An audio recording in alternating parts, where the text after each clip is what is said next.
Hi friends, it's Allie. Today we are going to make a DIY shapes sensory bin.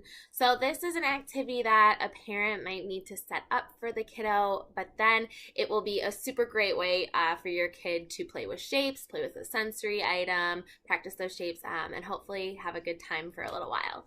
So the first step is to make your sensory bin and start with just any bin you have around the house. This is kind of a plastic shoebox, a Tupperware container is just fine, and then fill it up with your sensory item of choice, anything you have around the house. I just had some beads, so I filled mine up with beads, which is super fun to kind of play with. Rice is great, beans, sand if you have it, really anything around the house that you can throw in this bin. And your friend, your child, can play with it. So what's going to make our sensory bin special today is we're going to practice some shapes, and we are going to make these really cool out of hot glue small shapes. So this is the part where a parent is going to have to do this part, but then your child will be able to play with the shapes for a long, long time.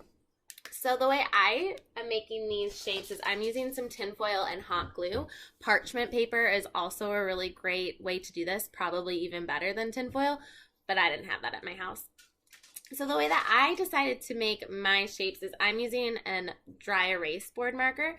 Now if you do this way to make your shapes, you will kind of have some transfer, but then maybe you can make some really cool colored shapes.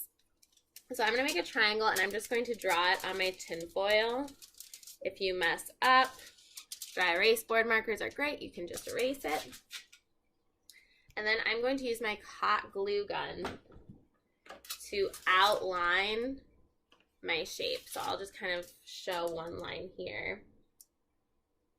And you can just do a thin line, try your best. If you don't want that color of your dry erase marker, then you can just freehand it. Yeah, the shapes might look a little wonky, but that is just okay. So I got two sides, and I would do the third. And then you want to give this a lot of time to wait, maybe 5 minutes. Just let them hang out. And then you can peel off. So here I already had a circle waiting, and I'm just going to peel it off my tinfoil.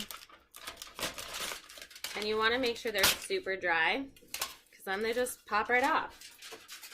Now I have this cool purple glue circle. It's kind of an oval. So you can make all the shapes, whichever ones you want, colored, not colored.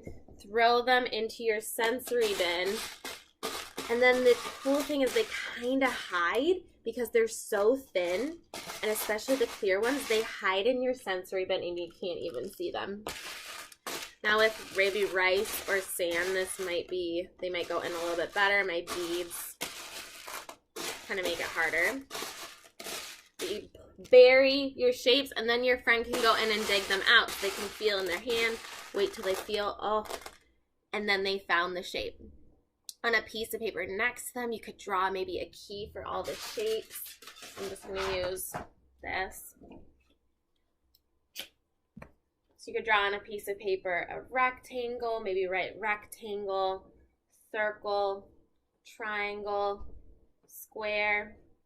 And when your child finds that shape, they can match the item. So I found my square, and I put it on my square, and I matched. So it's a really fun way to practice those shapes. It's a great sensory item. We know that playing with a sensory bin is great for our friends anyways. So go ahead and make yourself a shape sensory bin and have some fun practicing those shapes. Bye.